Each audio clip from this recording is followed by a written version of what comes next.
Hi, it's Cheryl here, and I'm coming to you from Assured Real Estate Services. Today, we're going to talk about the 12 steps to purchasing a home.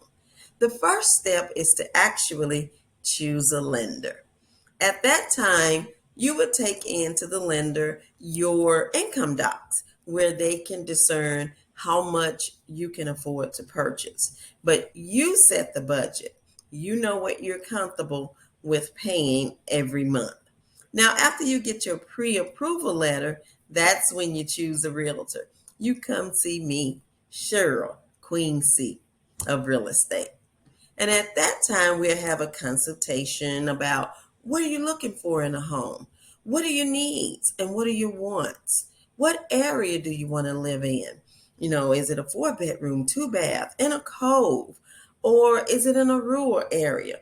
Those are the things that we will discuss.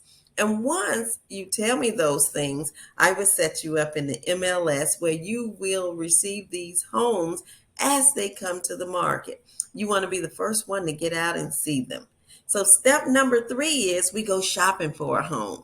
You looked in your email and you found these houses that you're in love with, or maybe you were online and you found some things, or rode in a neighborhood and there was a FSBO, a for sale by owner. At that time, you tell me what you're interested in, and I'll make the appointments for you to view them. We really want to view them the first day. And it would be lovely if all the decision makers can look at the house with you at the same time. So let's just say we've looked at properties and you found one that you love. The children ran through and picked out the rooms that they like. Oh, you love that pool in the back. So now it's time to make an offer, which is step number 4.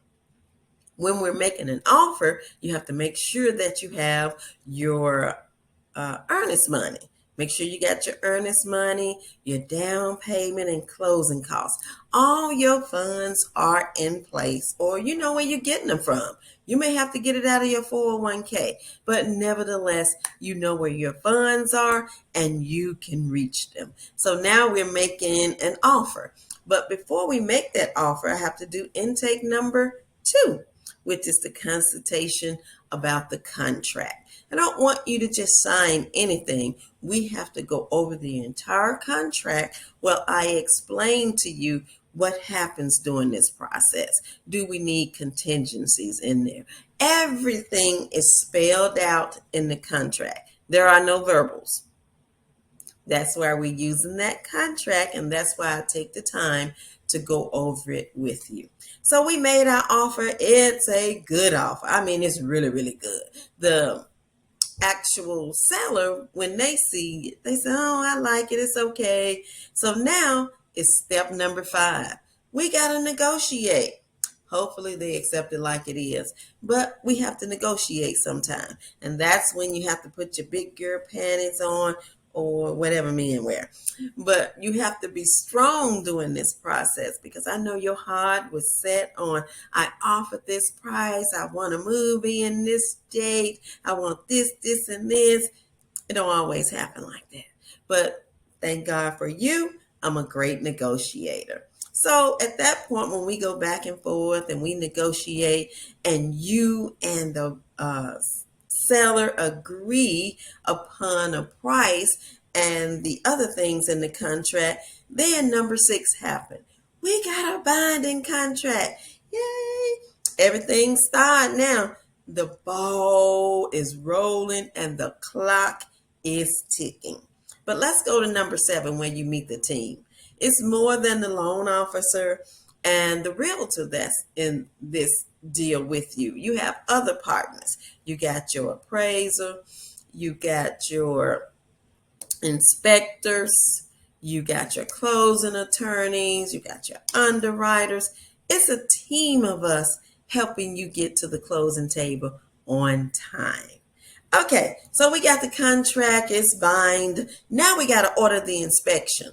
That's number 8, to order the home inspection because you want to know what's going on with the property. Is there anything wrong? It may be just perfect and he only found a few things, but that's something that we need to know.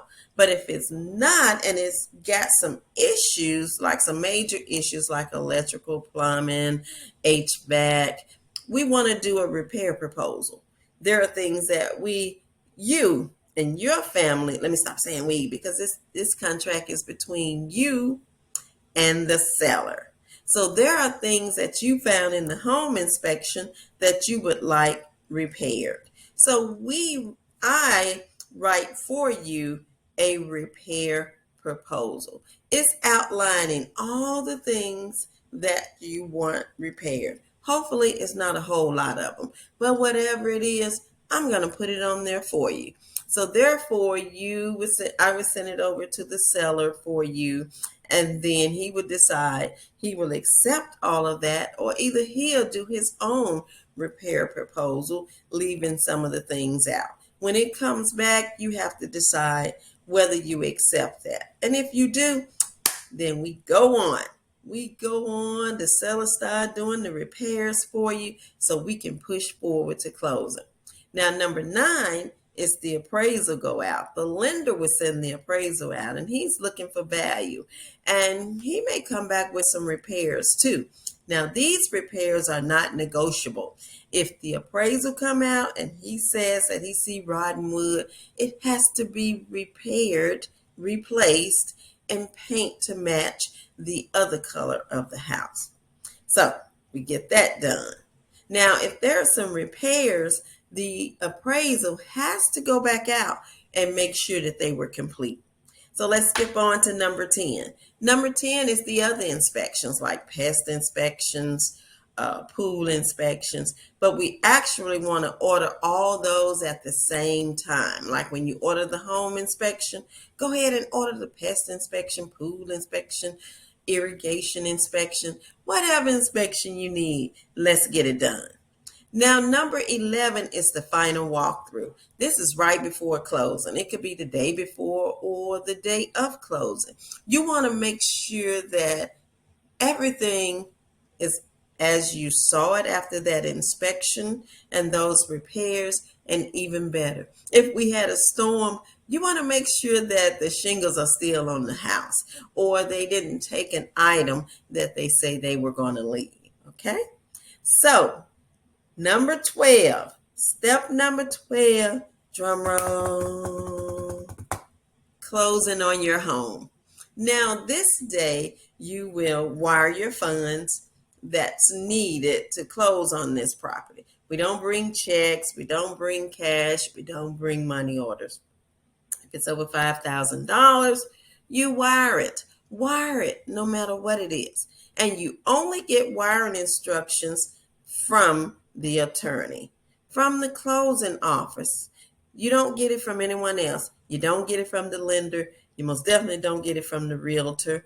You get it from the closing attorney's office. All right. So those are the 12 steps, but in the consultation, we dive much deeper. I didn't want to keep you long. I just wanted to outline it for you. So if you're in the market for purchasing a home, give me a call. If you're just curious about the process, give me a call. We can meet in person or we can do a virtual. So I look forward to working with you. Cheryl here. Peace.